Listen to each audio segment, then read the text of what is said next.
Olá, pessoal. Meu nome é Beatriz Ampar. Eu sou médica de família e comunidade, aqui em Londrina, no Paraná. Sou mestre e doutoranda em saúde coletiva e docente também na Universidade Estadual de Londrina, e atualmente eu estou na coordenação técnica do Ambulatório Trans aqui de Londrina. Hoje nós vamos conversar sobre abordagem à sexualidade nesse congresso maravilhoso, Congresso Online Multiprofissional de Saúde Trans, que, além de saúde, promove vida, né? Então, é disso que a gente vai falar hoje. Nós vamos conversar sobre saúde sexual, sobre a Declaração dos Direitos Sexuais, a diferença entre sexualidade e práticas sexuais, os espectros que existem, os ciclos de vida, a comunicação, e aí eu vou trazer para vocês as minhas referências. Então, vamos começar com saúde sexual. O que é saúde sexual, né? Primeira coisa, é um direito fundamental para que as pessoas possam se emancipar. É um conhecimento que traz liberdade e autonomia. A saúde sexual, ela se relaciona com a satisfação de necessidades humanas básicas, como desejo de contato, o prazer, a intimidade, o carinho, o amor.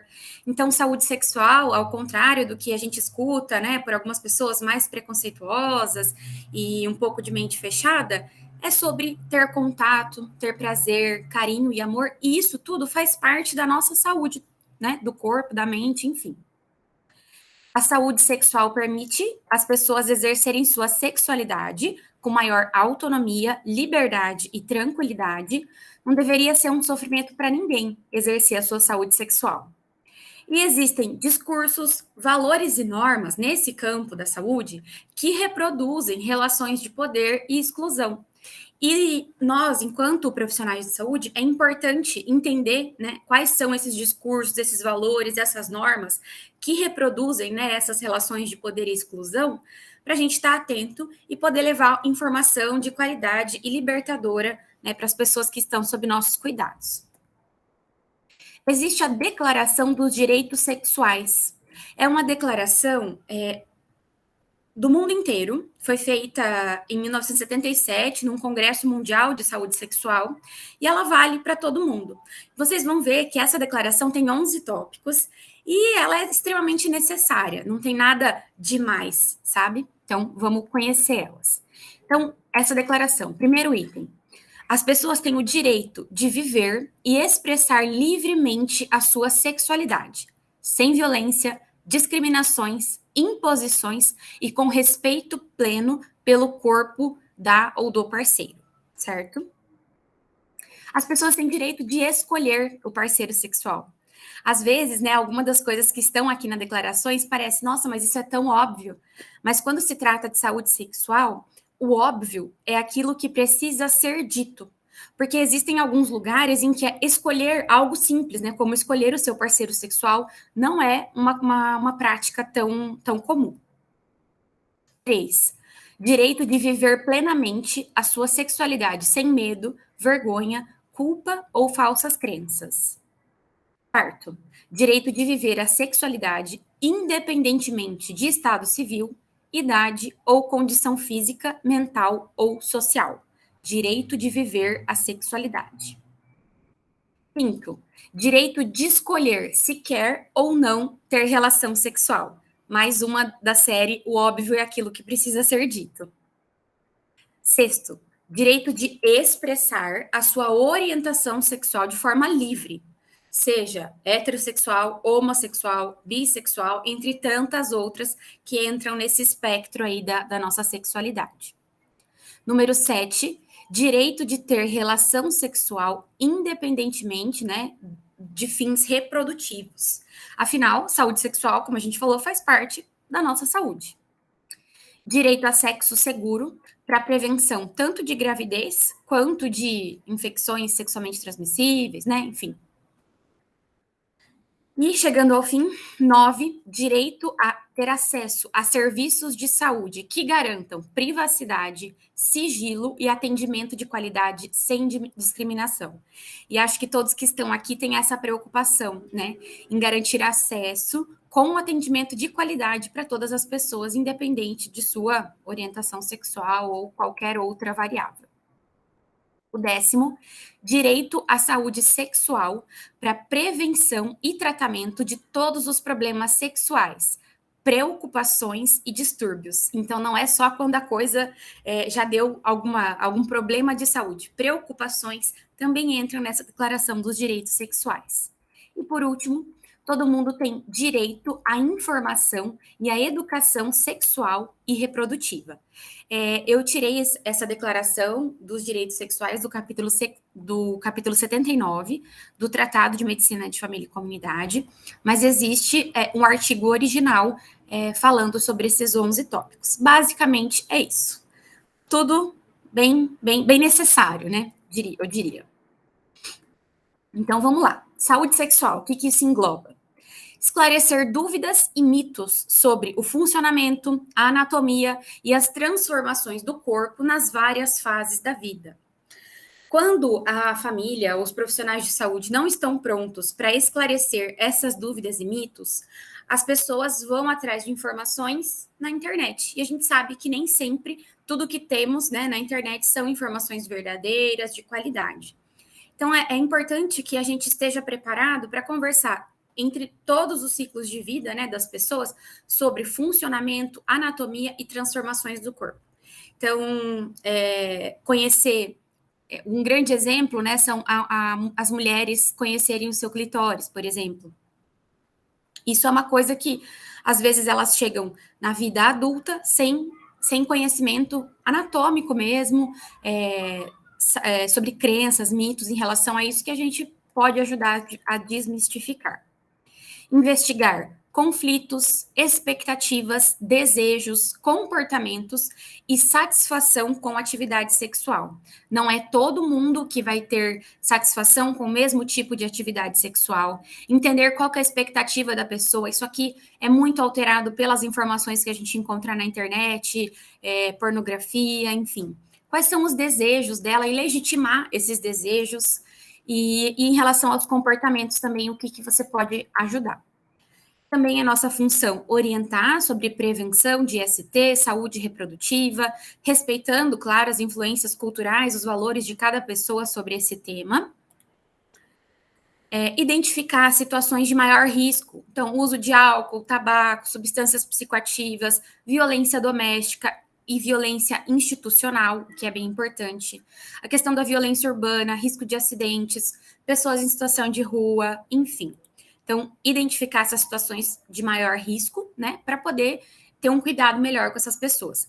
E respeitar a diversidade humana e sexual, com ações para reduzir a vulnerabilidade e empoderar grupos específicos.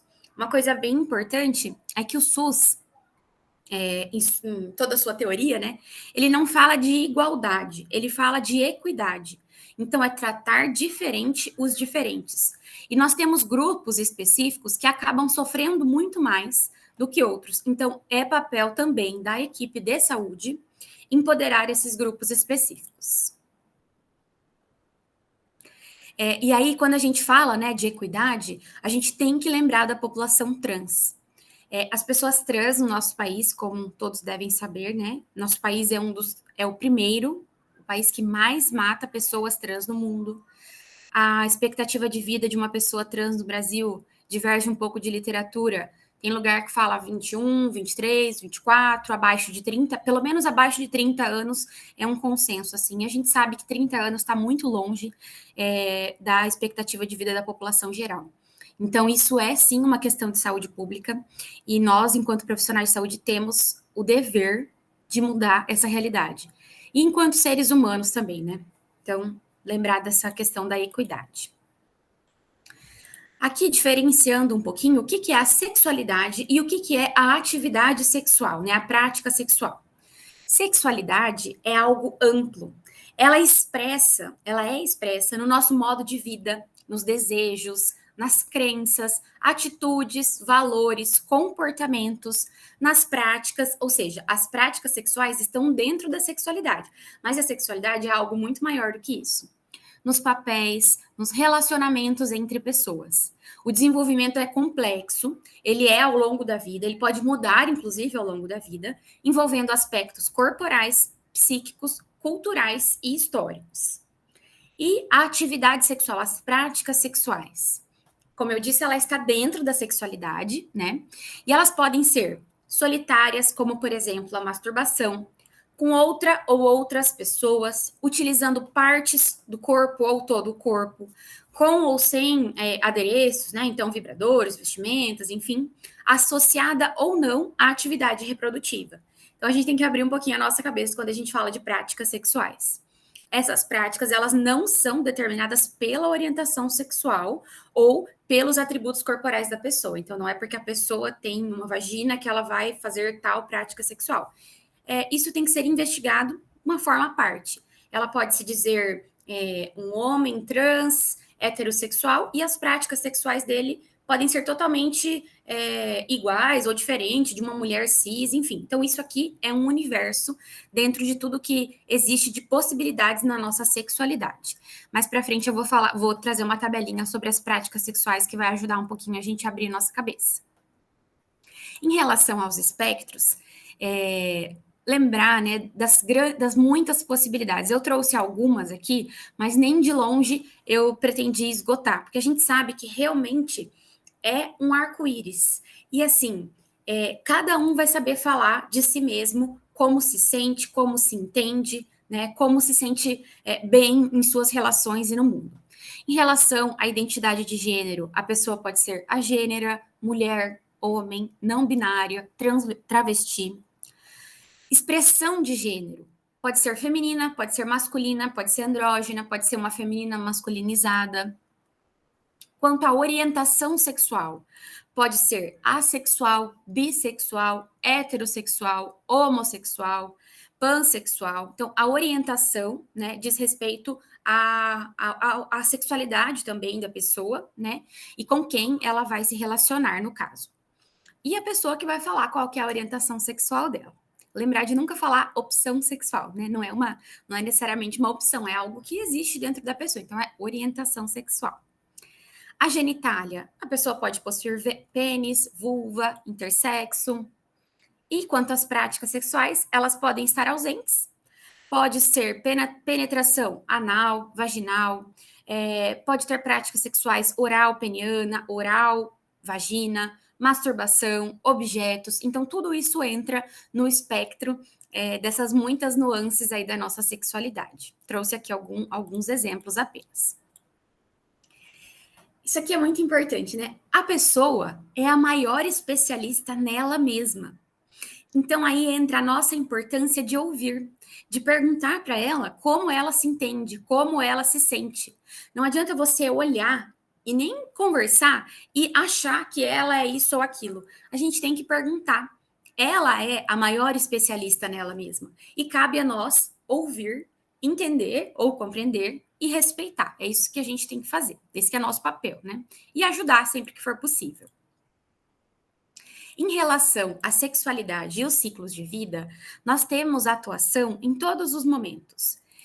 A sexualidade, ela está presente desde o momento que a gente nasce, quando a gente vai estudando, né, a evolução, o desenvolvimento do corpo humano, isso está presente em todos os momentos e a gente precisa conhecer algumas peculiaridades de cada ciclo de vida. Então, na infância, é o momento em que a criança descobre o corpo, descobre seus órgãos genitais, que o outro é diferente. Essa jornada de descoberta pode ser que necessite de auxílio, que seja, né, para quem cuida dessas crianças ou para as próprias crianças. Na adolescência, vem muito a questão da sexualidade, dúvidas, a vergonha, talvez, de perguntar, buscar pornografia, buscar talvez na pornografia respostas que ela não tem em casa ou não tem acesso a serviço de saúde. Então, é um ciclo de vida bem desafiador e bem importante para nós, enquanto profissionais de saúde. E aqui nós podemos fazer ações mesmo, não esperar passivamente que os adolescentes cheguem até nós, mas talvez a gente possa proporcionar momentos em que a gente vá em lugares que os adolescentes estão, né, para poder conversar sobre isso. Isso também faz parte do espectro da saúde. Então, ir atrás, fazer educação em saúde também é uma possibilidade. Na vida adulta, como é que está, né, a relação da pessoa com a sexualidade, entender tabus, preconceitos, como é que está a saúde sexual dessa pessoa como um todo, relacionando com outras comorbidades, com doenças psiquiátricas. A saúde mental é algo que tem muita relação, né, com a sexualidade na vida adulta, enfim, todas as fases, né? Mas acho que vale um olhar especial aí.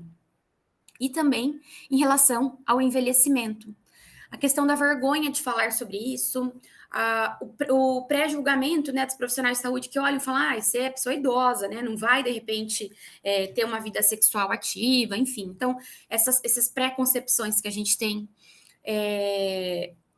tem algumas doenças específicas da terceira idade que acabam mexendo um pouquinho com a parte sexual. Então, tem algumas demências, por exemplo, que fazem desinibição. Isso pode ser um constrangimento muito grande para a parceira, para o parceiro, de quem está ali, para quem está cuidando, enfim. Então, são aspectos importantes da gente entender, porque tudo isso faz parte da saúde sexual. E o envelhecimento da população LGBT, como é que está se dando isso, esse processo em saúde mental, como é que a gente pode apoiar esse momento.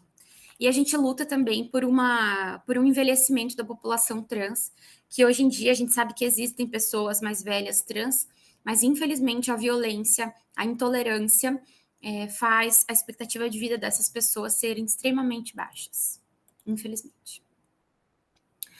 Aqui eu trouxe, tirei do tratado também, do mesmo capítulo 79, alguns exemplos de situações e dúvidas que são comuns na adolescência, que podem acontecer também na vida adulta, enfim, mas é um exemplo de perguntas que a gente pode se empoderar delas e ajudar a gente a conversar, né, durante os espaços, sejam eles coletivos ou individuais, sobre a saúde sexual das pessoas. Então, a primeira vez, né? Quanta dúvida tem, quanto tabu tem em relação a isso.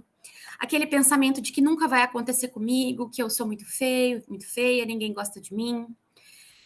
Tentar encontrar alguém pelo aplicativo, quais são as possibilidades e as reduções de dano possíveis da gente fazer para esse tipo de comportamento. Pessoas que enviaram, por exemplo, um vídeo íntimo pelo celular e agora estão preocupadas com uma possível repercussão.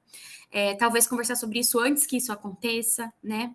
Estava com bastante tesão e não podia perder a oportunidade e acabou fazendo um sexo sem segurança, sem prevenção. O que pode ser feito? O que vão pensar se eu pedir uma camisinha na farmácia? O que a minha família vai pensar se encontrar anticoncepcional nas minhas coisas? Existem dúvidas também específicas para algumas infecções sexualmente reprodutivas, né? Então, sexo oral transmite HIV, será? Ejacular fora da vagina, pode ser que a pessoa engravide? O que muda na minha vida se eu ficar grávida, né? Riscos de gestação na adolescência, amparo, quem que essa pessoa vai procurar? Rede de apoio, quem é a rede de apoio? O que eu faço se eu transar sem camisinha? Se eu não transar, ele ou ela não vai mais gostar de mim. Então, essa pressão que às vezes não é tão incomum, né? Não só na adolescência, mas é uma pressão que existe. Não sangrei durante a relação, isso quer dizer que eu ainda sou virgem, né? Beijei outra pessoa do mesmo gênero que eu, e agora, né? Eu sou gay, eu sou lésbica, eu sou homossexual, essas questões sobre a sexualidade, né, que passam pela cabeça, né, de várias pessoas. Aqui fala em adolescentes, mas isso aqui também pode acontecer na idade adulta, com certeza. Masturbação causa algum problema, então existem muitos mitos, né, que masturbação vai fazer você perder o prazer para sua parceira, para o seu parceiro. Que você pode ficar infértil se fizer muita masturbação. Masturbação feminina, então, quase nem se fala sobre isso, né? Então, são algumas questões disparadoras aí que eu achei interessante trazer para a gente conversar. E aí, a gente vai entrar na comunicação. A comunicação, como a gente sabe, né, não é somente verbal. Ela é um todo, né? O nosso corpo fala muito. Então, antes da pessoa entrar no seu consultório, no seu espaço ali, em que vocês vão ter um encontro, uma conversa, uma consulta, desde o momento em que você chama a pessoa, a comunicação, desde o momento que vocês se olham, a comunicação começa a acontecer. Então, olhar bem se o nome social da pessoa está respeitado, né, no documento. Algumas vezes, o cartão do SUS, por exemplo, ele aparece o nome social embaixo e em cima ainda tem o nome civil. E se você pegar meio na correria, não se atentar a isso, pode ser que você chame a pessoa pelo nome civil. E aí, o vínculo entre vocês já vai estar um pouquinho prejudicado nesse começo. Então, ter bastante atenção nisso, ter um olhar acolhedor. Se você puder apertar a mão, tocar a pessoa, né? Agora a gente está em época de pandemia, mas força que logo a gente vai poder voltar a apertar a mão, mas talvez dar um toque, né? Isso é um sinal não verbal de que a pessoa não é suja nem ruim. Dependendo do caso, a pessoa já vem com esse estigma, né? Sempre perguntar como a pessoa prefere ser chamada ou chamado, evitando pressupostos, né? Pactuando os pronomes. Eu uso pronome feminino, masculino, pronome neutro, como é que você se sente mais à vontade. Deixar isso de uma forma bem clara, escrito no prontuário, nos documentos dessa pessoa, para que outras pessoas da equipe, né, também consigam acolhê-la da melhor forma. Ter muita atenção à privacidade e ao sigilo. São duas coisas essenciais em todos os encontros. Então, sempre que possível, porta fechada, sem pessoas abrindo no meio, de repente você está fazendo um exame físico, isso é muito complicado para a pessoa.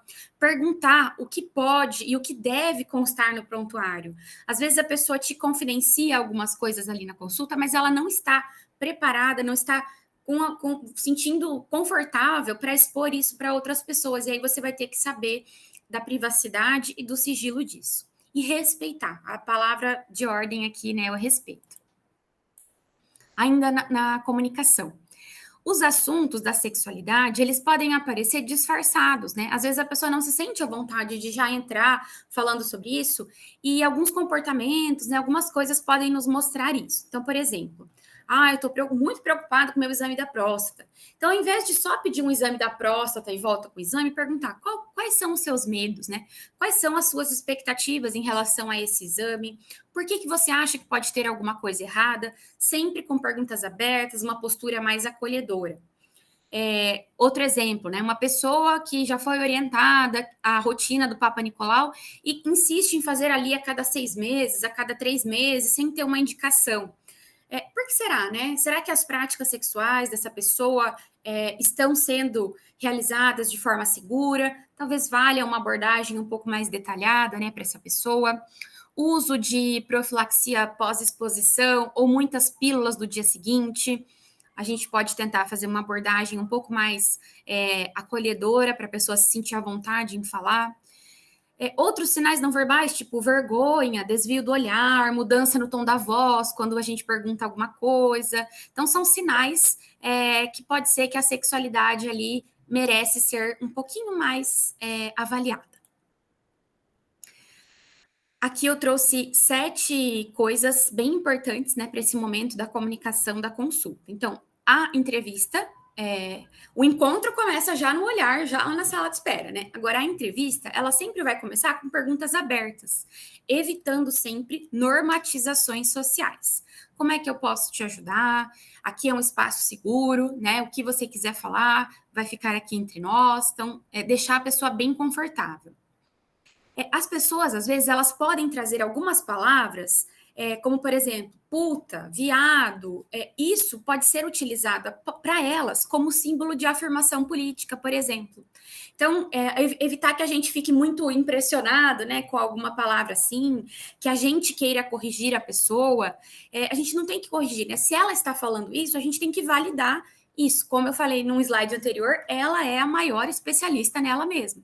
Se por acaso você achar estranho, você pode perguntar, você pode me explicar, né, o que significa ser, por exemplo, puta ou ser viado na sua vida, como isso tem impacto na sua vida? Você pode até se interessar, mas de forma genuína, né, interessar para entender como é que a pessoa está vivendo e como você pode ajudá-la. Agora, não fazer perguntas em tom de curiosidade, em tom de julgamento, querendo mudar, né, a percepção da pessoa. Então, importante respeitar todas essas falas. Perguntar sobre a existência de relacionamento, em vez de falar qual que é seu estado civil, qual que é seu estado conjugal, cadê o seu marido, cadê a sua esposa? Esse tipo de pergunta já fecha muitas portas para as pessoas. Elas não vão se sentir à vontade de falar sobre muitas coisas que envolvem saúde sexual. Então, sempre perguntar aberta sobre a existência de relacionamentos, né? As perguntas têm que ser diretas, sem julgamentos e neutras. Então, nada de supor que a pessoa tem um relacionamento com uma mulher ou com um homem, com uma pessoa não binária. A pessoa com quem você tem relações, né? Como é que ela é? Como é que tá isso? Então, sempre deixar bem aberto. Lembrar que esse diálogo aberto é a prática de cuidado mais efetiva. Mesmo que você não seja um grande conhecedor, que você não conheça tudo da saúde integral da população LGBTQIA+, desde que você tenha um diálogo aberto e respeitoso, você vai conseguir estabelecer um vínculo e uma prática de cuidado efetiva. Então, isso é o mais importante. Se você não souber alguma coisa, a gente aprende todos os dias, né? Com os nossos pacientes, com os nossos alunos, com os nossos professores, enfim. Então, a gente está em constante aprendizagem e lembrar que essa pessoa, ela é a maior especialista nela mesma. Então, pergunte, fale, assuma que você não sabe e peça ajuda, que com certeza essa pessoa vai estar aberta a te ajudar, desde que você tenha esse diálogo aberto, essa prática empática e respeitosa. Os profissionais não precisam sentir desconforto ou medo de perguntar sobre a orientação sexual. É melhor que a gente pergunte, depois a pessoa vai falar, por quê? Porque faz parte, né, da nossa conversa aqui em saúde, a parte sexual é algo bem importante para mim, então por isso eu preciso perguntar para você. Então, é melhor que a gente pergunte, não precisa sentir esse medo, né? E se você ficar desconfortável, você pode explicar antes de fazer alguma dessas perguntas. Olha, eu vou te perguntar agora algumas coisas sobre a sua vida sexual. O meu objetivo é cuidar da sua saúde de uma forma integral. Posso fazer algumas perguntas? E aí você abre um diálogo aberto, sincero, respeitoso, né?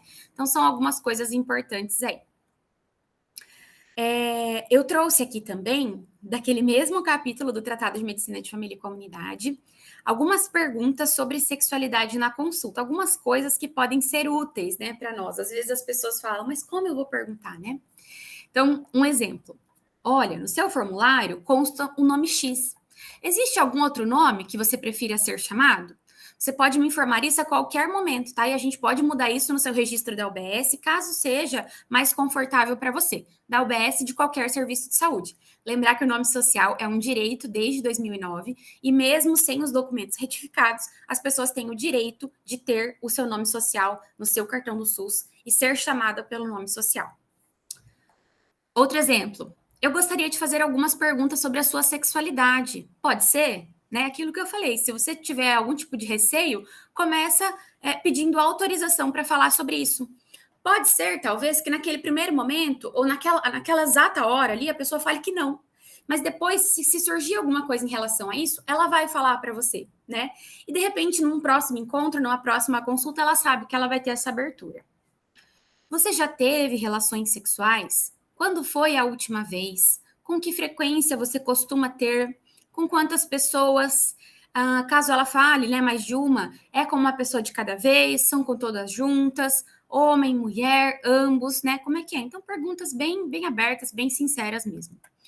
Você se masturba? Com qual frequência? Você consegue ter prazer sozinho? Você pratica ou por acaso já praticou sexo com penetração? Na vagina, no ânus, na boca? Você já penetrou, já recebeu penetração, né, sendo ativo, passivo, enfim, penetração ativa ou passiva?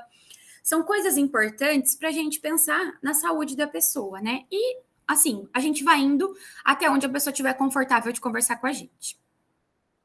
Essa penetração ocorreu com o quê? Dedos, objeto, pênis? Essas perguntas também ajudam a pessoa a entender que as práticas sexuais estão muito além do que o que passa na TV, digamos assim, né? Tem algum outro tipo de prática sexual que eu não lhe perguntei que você acha importante, né, falar aqui para mim? Você usa algum tipo de camisinha? Qual que é a frequência que você usa camisinha? Você usa alguma outra forma de proteção? Você já teve alguma infecção sexualmente transmissível? Né? São coisas importantes para constar na nossa anamnese. Você usa lubrificantes? Qual? Essa questão dos lubrificantes são muito importantes na população um pouco mais velha, pelo ressecamento, né? Vaginal, principalmente, que acontece com o passar dos anos, e também quando existe a utilização de objetos. Muitas vezes os objetos, se não estão lubrificados, podem causar fissuras, podem doer, fazer machucados. Isso é bem importante também para a saúde sexual da pessoa. Mais algumas aqui. Você realiza a chuca, né, que são nada mais do que as duchas retais, duchas vaginais, também podem ser chamadas assim, antes ou depois das relações? Como é que você faz isso, né? Você faz toda vez? Você acha que fica bem melhor para você, né? Como é que desmistificar mesmo, né, essas práticas? Você utiliza algum medicamento para aumentar a ereção ou para ficar mais excitada ou excitado? Você utiliza álcool ou outras drogas recreativas? Com que frequência o efeito do álcool e das drogas está relacionado com as suas relações sexuais?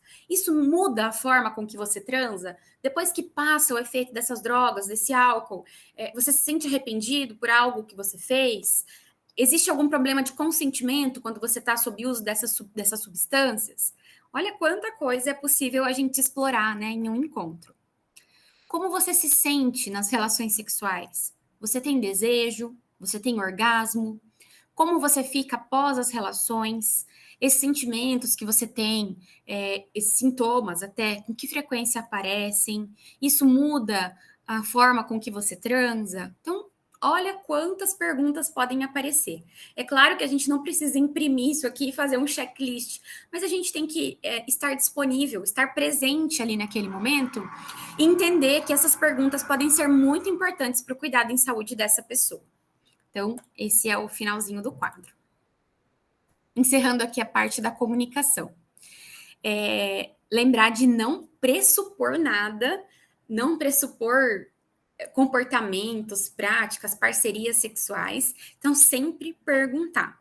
O clima da consulta tem que ser confortável, né, para a pessoa conseguir falar sobre isso, e sobre situações específicas, e que nem sempre são aceitas socialmente. Então, a gente tem que estar preparado para ouvir, para aprender, para orientar, né, redução de danos, práticas seguras, enfim. Então, algumas coisas, né? Prostituição, algo comum que a gente pode perguntar ou estar sempre aberto para escutar sobre isso. Frequentar casas de swing, né? Que são locais especializados em troca de casais. Saunas gays, que são voltadas a homens que desejam ter relação com outros homens. As dark rooms, são as salas escuras em boates, enfim. Então, existem muitas situações específicas que vai surgir de cada um e a gente tem que estar pronto para ouvir e acolher todas essas pessoas.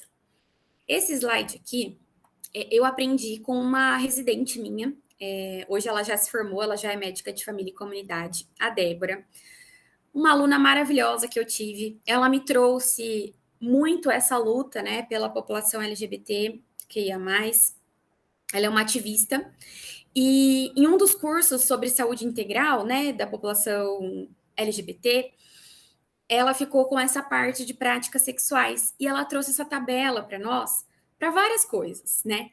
Para abrir nossa cabeça do que são práticas sexuais, para poder orientar a diversidade que existe, para poder falar sobre como orientar sexo seguro em cada uma dessas práticas sexuais, talvez para conversar com a pessoa que está meio em dúvida, né, que não sabe como é que estão, não sabe dizer, está meio encabulada, de repente é um instrumento que pode facilitar essa conversa, né? Então, olha quantas possibilidades nós temos de práticas sexuais, assim, por cima, né? Fora disso, tem muito mais coisa ainda possível, mas boca e boca, boca e mãos, pênis e mãos, ânus e objetos, ânus e pênis, enfim, cada combinação dessa tem um olhar especial, um cuidado especial que a gente pode ter, né, com as pessoas. Então, eu acho muito interessante essa tabela. Eu acho que qualifica o nosso atendimento, qualifica o nosso cuidado, ajuda a ampliar o pensamento e também as orientações de sexo seguro e redução de danos, né? Importante higiene, lubrificação, proteção. Então, são coisas que é interessante a gente pensar juntos. Espero que seja útil para vocês também. E os créditos é dessa maravilhosa aqui, a Débora Anhaia de Campos. Enfim, gente, temos muitos temas negligenciados dentro da sexualidade. Como eu falei no começo, a existência do clitóris, né, do clitóris, ele é um tabu por si só. O orgasmo, o sexo anal, a masturbação. Então, são temas simples do dia a dia que a gente, só de abordar isso, a gente pode criar um vínculo, um espaço de segurança muito importante com as pessoas que a gente cuida. A abordagem da sexualidade, ela deve acontecer com naturalidade, em um espaço seguro, sem reproduzir estigmas e tabus. Então, evitar aquelas perguntas fechadas, perguntando de esposo, de esposa, sempre falar da pessoa, né? Como é que tá? Perguntas sempre abertas e muito respeitosas, estando prontos para ouvir o que for, né? A gente tem que estar bem aberto mesmo. Isso a gente só consegue com treino. Então, comece. Você vai se surpreender. Se você ainda não tem o costume, né, de falar sobre abordagem sexual durante seus atendimentos, você vai se surpreender, porque isso realmente é uma parte muito importante da nossa saúde.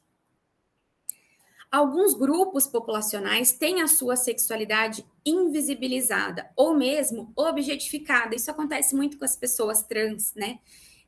Pessoas trans acabam sendo um símbolo sexual, enfim.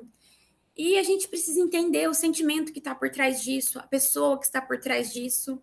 E nós precisamos apoiar, né, para garantir os direitos sexuais de cada um. Isso é muito importante. Isso é nosso papel. Como eu falei, além de ser nosso papel como profissionais de saúde, é um papel nosso enquanto seres humanos.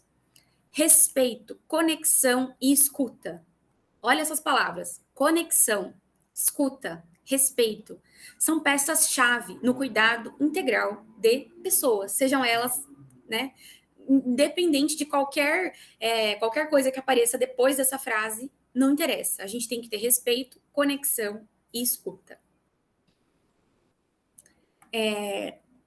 Algumas vezes que eu já falei sobre esse tema, né? Algumas pessoas já falaram, ai, mas e se eu não souber o que dizer? A pessoa vai falar alguma coisa, eu não vou ter um conselho para dar, não vou ter uma dica. A nossa dica é: ouça e conecte-se com aquela pessoa, esteja presente naquele momento. A conexão, ela é mais importante do que a informação em alguns momentos. E eu trouxe aqui um videozinho para vocês que fala um pouquinho sobre isso. É bem rapidinho, tem acho que 3 minutos no máximo. Vou colocar para vocês.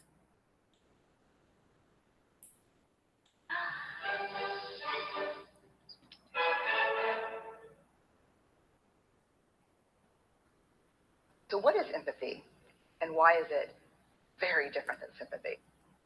Empathy fuels connection. Sympathy drives disconnection.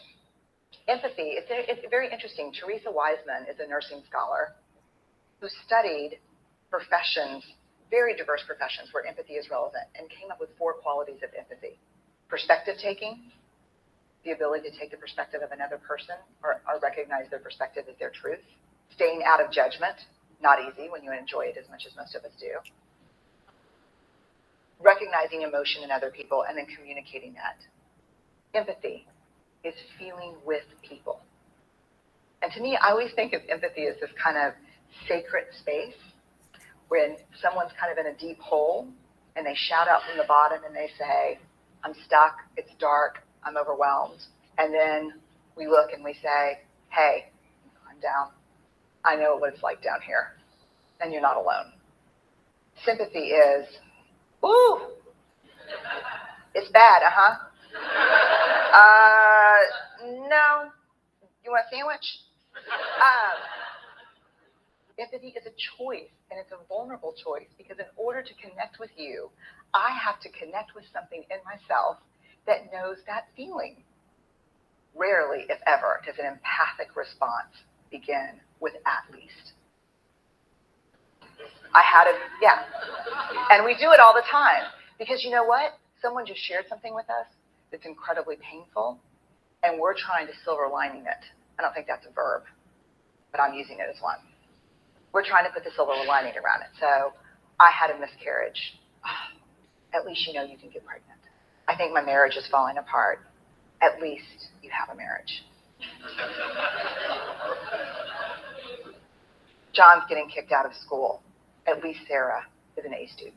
But one of the things we do sometimes in the face of very difficult conversations is we try to make things better. If I share something with you that's very difficult, I'd rather you say, I don't even know what to say right now, I'm just so glad you told me. Because the truth is, rarely can a response make something better. What makes something better is connection.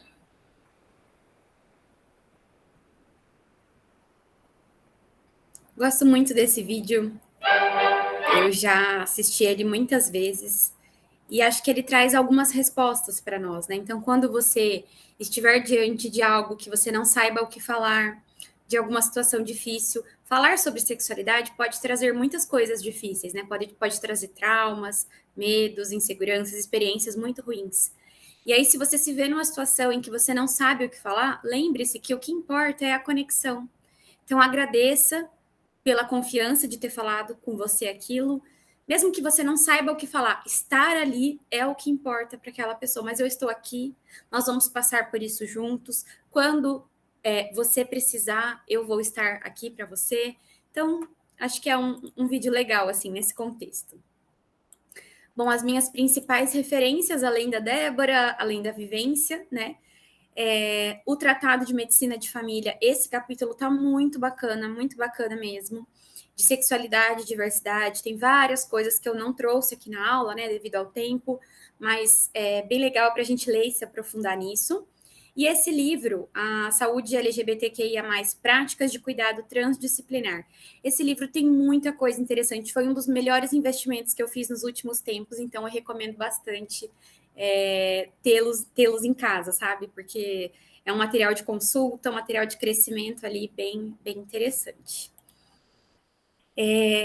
Para terminar, eu trouxe aqui uma frase do Leonardo Boff. Tudo o que existe e vive precisa ser cuidado para continuar a existir e a viver. Eu penso em especial na população trans, que tem tantas ameaças, né, à continuidade da sua própria vida. Então, quanto a gente precisa ser cuidado, nós, enquanto profissionais de saúde, e o quanto nós podemos dar de cuidado para as pessoas que estão sob nossa responsabilidade. Tudo o que existe e vive precisa ser cuidado para continuar a existir e a viver. Muito obrigada pela oportunidade de participar desse congresso maravilhoso, que promove, como eu falei, além de saúde, vida, e eu fico à disposição. Esse é meu Instagram, Beatriz Ampar, esse é meu e-mail, beatrizampar@gmail.com. Fico muito à disposição. Peço desculpas caso eu tenha falado alguma coisa errada, eu não tenho esse lugar de fala, né? Então, já peço desculpas e fico à disposição para melhorar, né? Mais para frente, se alguém quiser fazer algum comentário, eu fico muito à disposição. Obrigada e tenham um bom congresso.